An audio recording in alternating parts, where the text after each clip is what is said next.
Cela fait plus de 6 ans que j'utilise Power BI au quotidien et vous êtes nombreux à m'avoir demandé où est-ce que j'avais appris tout ce que je sais et comment monter en compétence sur la solution. Donc aujourd'hui on reprend tout depuis le début et je vous explique tout ça.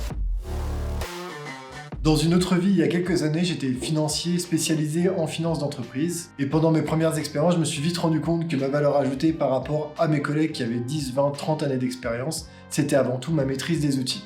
J'ai commencé à utiliser Excel beaucoup,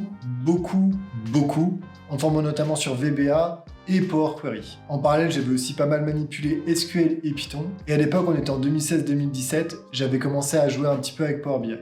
À peu près à la même période, je rejoins la direction financière d'une grosse banque française. Et là, tout a changé pour moi. Quelques semaines après mon arrivée, le sujet de Power BI est arrivé sur la table pour moderniser, sécuriser et gagner en productivité sur les tâches les plus chronophages. Et au bout de quelques semaines, les résultats étaient là. J'avais réussi à considérablement réduire ma charge de travail. C'est à partir de ce moment-là que j'ai eu un vrai coup de foudre pour la solution Power BI et que j'ai décidé de m'y mettre à 200%.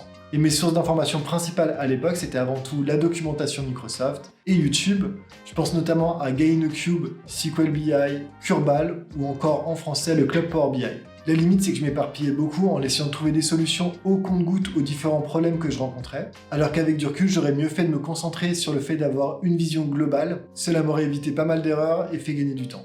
D'ailleurs, dites-moi vous ce qui vous aide le plus pour apprendre Power BI, je suis curieux. C'est à partir de ce moment-là, environ 1 an après avoir commencé à utiliser réellement Power BI, que je me suis rendu compte qu'il y avait énormément de choses que je connaissais pas, et que si je voulais vraiment m'investir sur Power BI, il fallait que je reprenne tout depuis le début. Vous savez, c'est la courbe d'apprentissage classique où au début, vous savez que vous ne connaissez rien, puis à un moment vous pensez que vous savez, mais en fait vous êtes très loin du compte. Et c'est là où je me suis retrouvé en bas de la courbe, à savoir que j'avais encore une marge de progression énorme.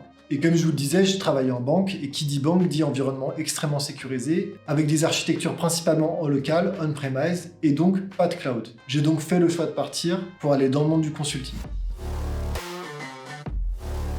C'était pour moi l'occasion d'être entouré d'experts et de me retrouver dans un environnement stimulant côté data et de multiplier mes expériences dans différents secteurs, différentes entreprises, et j'ai pas été déçu. C'est à peu près à ce moment-là que j'ai commencé à m'investir de plus en plus dans les communautés techniques. Au fil des différentes discussions que j'ai pu avoir, notamment sur des forums, on m'a très vite recommandé de me pencher sur les livres pour justement avoir une vision plus macro du monde de la business intelligence. Je ne vais pas trop m'étaler ici sur le sujet parce que ça pourrait être long, mais si vous voulez retrouver mes meilleures recommandations pour Power BI, tout est dans la vidéo qui s'affiche en haut. Et avec du recul, j'aurais vraiment dû commencer par là. Typiquement sur la modélisation, ça sert à rien d'essayer de trouver des patterns ou de se débrouiller par soi-même. Il y a plein de gens qui ont déjà travaillé sur le sujet, et la plupart des réponses aux questions que vous vous posez se trouvent certainement dans leurs ouvrages.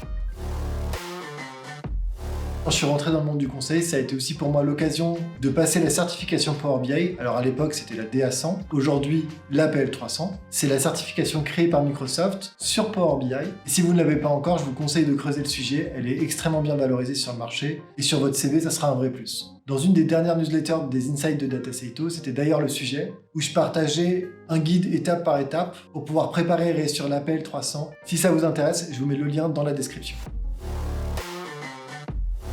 Enfin, mon dernier point clé dans l'apprentissage de Power BI, c'est tout simplement la chaîne YouTube de Dataseito. Forcément, lorsque je prépare un contenu, que cela soit sur YouTube, sur LinkedIn ou encore dans la newsletter, j'essaie d'être le plus précis dans mes explications, et ça me demande un gros travail de préparation. Le fait de partager tous ces contenus avec vous depuis ces 3 dernières années m'a vraiment fait évoluer et je tenais à vous remercier. Si vous souhaitez en apprendre plus sur Power BI, je vous laisse vous abonner, et je vous dis à très vite sur Dataseito. Ciao!